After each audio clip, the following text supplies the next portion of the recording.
The entire story begins in Japan, where more than 200,000 ninjas live hidden among ordinary people. At first glance, they look like normal citizens, but in reality, they lead extremely dangerous lives. Suzuki was a low-ranking ninja who worked undercover as a magazine editor. One day, she received an urgent message, quickly said goodbye to her writer colleague, and headed to a bridge where she met a Russian man, a ninja hunter. Her mission was to eliminate that enemy. The confrontation began immediately. The man fired at Suzuki, but she dodged with agility and attacked using her heels, which transformed into two sharp blades. Even wounded, the Russian kept shooting.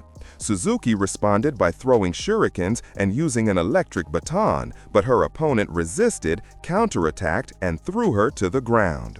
From afar, a high-ranking ninja named Keto watched the fight, ready to intervene. However, before he could act, something unexpected happened. A small toothpick-like dart pierced the Russian's arm. When he turned around, another ninja appeared, Koro. Unlike Suzuki, Koro was extremely skilled, but also lazy and disinterested. Even so, he defeated the Russian effortlessly, immobilizing him with a chokehold until he died. Then he simply told Suzuki to handle the rest and left, unconcerned with recognition or credit. Suzuki was stunned. What kind of man didn't care about taking credit for a victory? Koro returned to his modest life. He lived in an old, shabby house where he spent his time practicing his peculiar trick of shooting toothpicks like projectiles. One night, Keto silently entered his room. He had a serious mission for him, to infiltrate a school called Jonin High, which had been taken over by the underground ninjas. This group consisted of rogue ninjas who, after World War II, joined together into a secret organization. The school stood over the remains of an old military academy, a place still hiding war-era secrets. To help him, Keto gave Koro a special suit capable of making him invisible, although only superficially. Curious and playful, Koro tested the suit immediately. In that moment, he was interrupted by a friend calling from the bathroom asking for toilet paper. Sliding along the wall so he wouldn't look at her, Koro managed to hand her the roll, but ended up peeking by accident. The punishment came fast. He took a sandal straight to the face. The next morning, Koro arrived at the school in disguise. He discovered, however, that to infiltrate the school, he would need to take an entrance exam. Annoyed, he considered giving up, but feared Keto's reaction. Inside the exam room, with his usual mix of indifference and charm, he immediately caught the attention of Noguchi, a repeating student. While walking between the desks, Koro noticed that answers had been discreetly arranged on the floor using colored grains of rice, part of the strategy to help him pass. As soon as he began writing, Noguchi screamed loudly, thinking the rice grains were insects. The teacher told her that if she was bothered, she could clean them up. Realizing he needed to act before Noguchi destroyed the coded pattern, Koro deliberately dropped his eraser. When picking it up, he quickly prepared small paper balls inside a straw and shot one at Noguchi, distracting her long enough to keep her away from the rice pattern. With her attention diverted, Koro continued filling out the math test without interruptions. When the teacher approached Noguchi to help her, he accidentally messed up the rice markings with his foot. With no options left, Koro resorted to acting.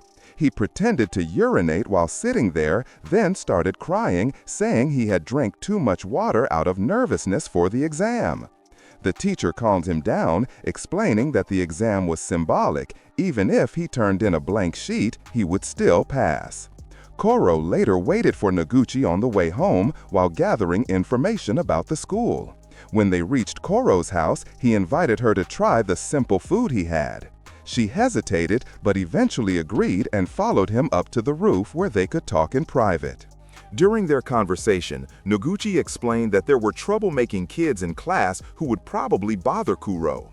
She mentioned her friend Ida, who had been harassed so much that he stopped attending school. She also talked about the secret tunnels beneath the school, which led to a special World War II military base. Kuro realized that the underground ninja group was likely connected to this base. As the sun began to set, Noguchi said she needed to go home, but slipped off the roof. Before Noguchi fell, Kuro jumped and caught her, activating the safety feature of his suit, which transformed into a kind of cushion, preventing her from getting hurt. Noguchi fainted for a few moments, and Kuro carried her safely home. That same night, a mischievous boy tried to fly his drone near the bathroom window of Kuro's neighbor, Kalado. He had no idea that Kuro was there, using his invisible suit. Kuro used his special baton to shock the boy, who turned out to be Sarita, Noguchi's friend.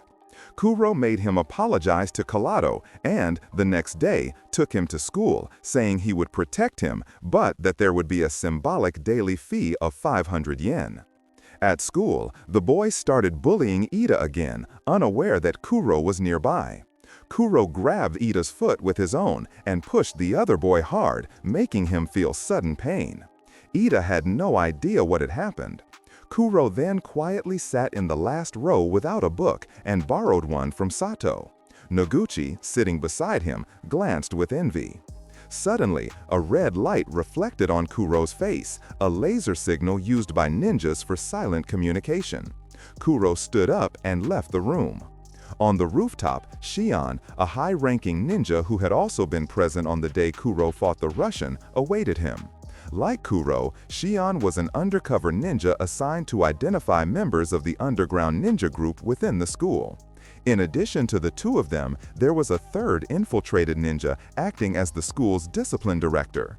He arranged a meeting with Kuro in the principal's office after classes and disappeared immediately afterward. Meanwhile, Ida got into trouble again. Kuro concealed himself and put a box over his head. But one of the boys tried to kick him to find out who he was and ended up tripping himself. First, Kuro handled the situation as if it were part of a game. Then, standing behind Ida, he grabbed Ida's arms and used them to strike the bully with great force, ensuring that the name gaining attention at school would be Ida's, not Kuro's. After that, Kuro headed to the principal's office for the meeting.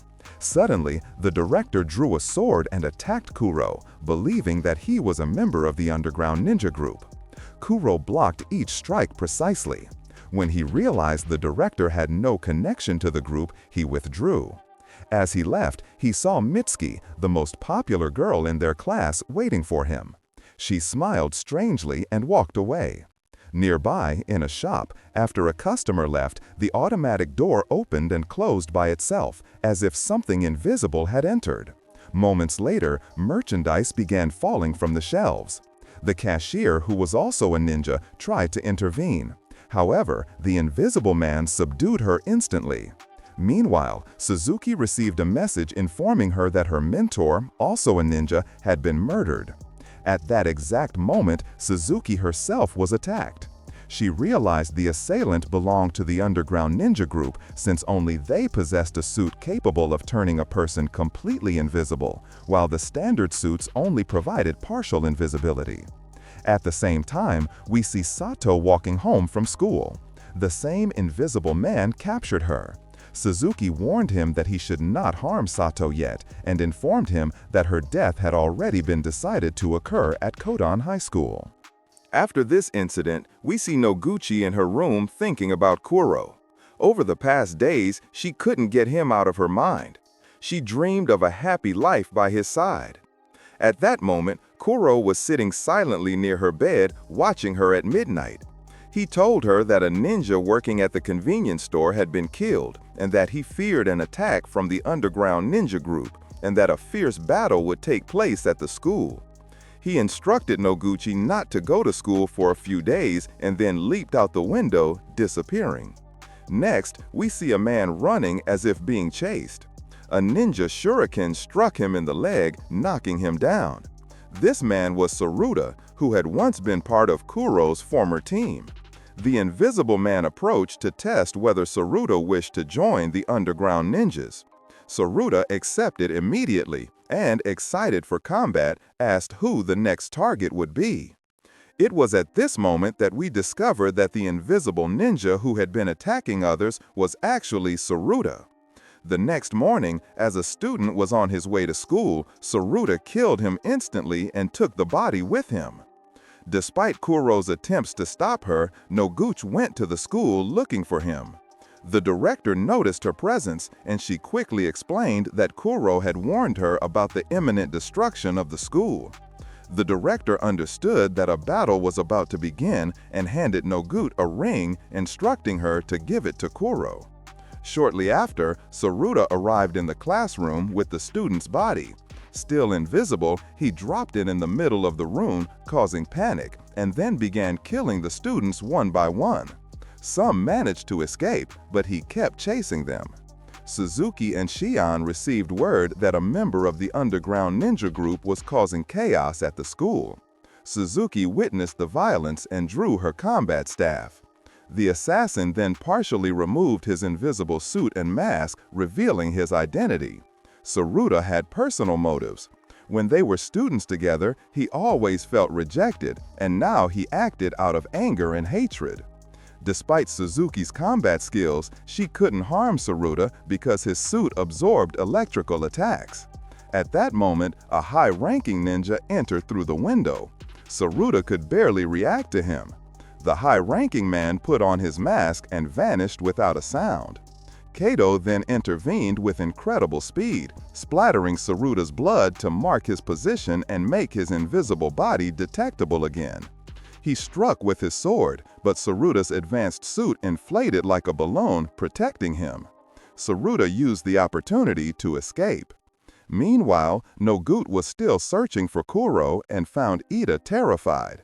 He explained that Kuro and another student had gone into the tunnel area.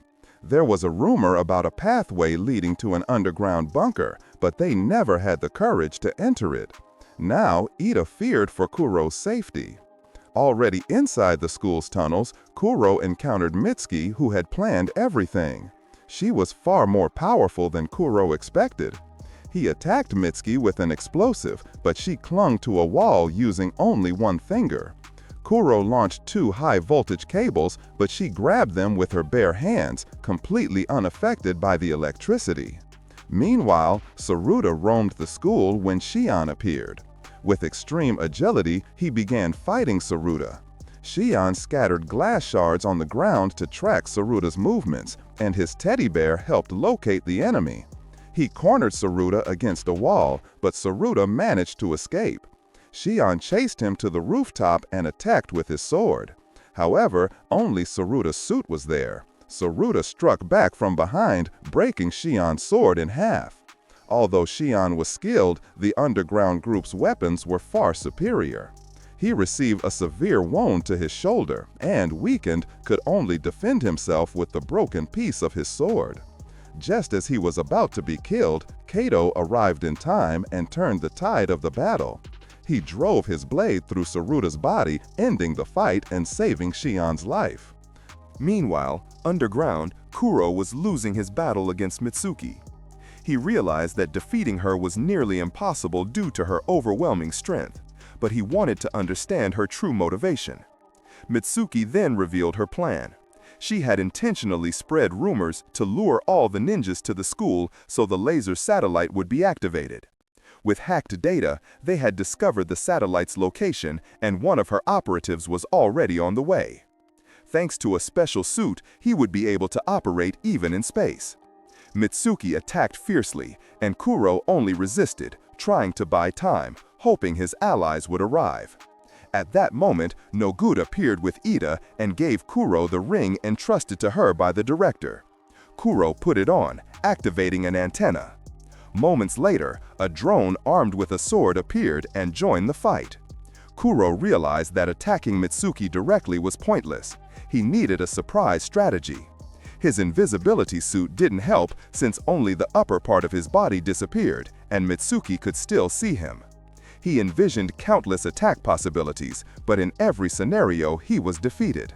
Finally, he made his decision. He could only win if he was willing to risk his own life. With a desperate charge, he advanced without hesitation.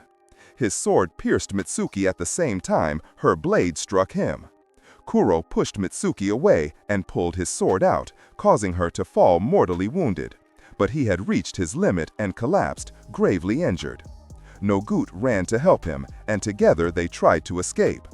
Meanwhile, the underground group's operative reached the satellite and uploaded a virus into the system. The laser fell under his control, and at maximum power, it fired at the school, reducing it to rubble. The explosion made the underground bunker shake and collapse. Severely wounded, Kuro believed he wouldn't survive. He removed his invisibility suit and placed it on Nogut, protecting her from the falling debris. Sometime later, Nogut managed to escape alive, saved by the suit, while Kuro sacrificed his life to protect the world. However, in the final scene, Juro, Kuro's twin brother, mysteriously appears before Nogut, giving a taste of what is yet to come. That's the end. If you've made it this far, comment with the secret word, which is samurai, hit the like button, and subscribe. Until next time, bye-bye.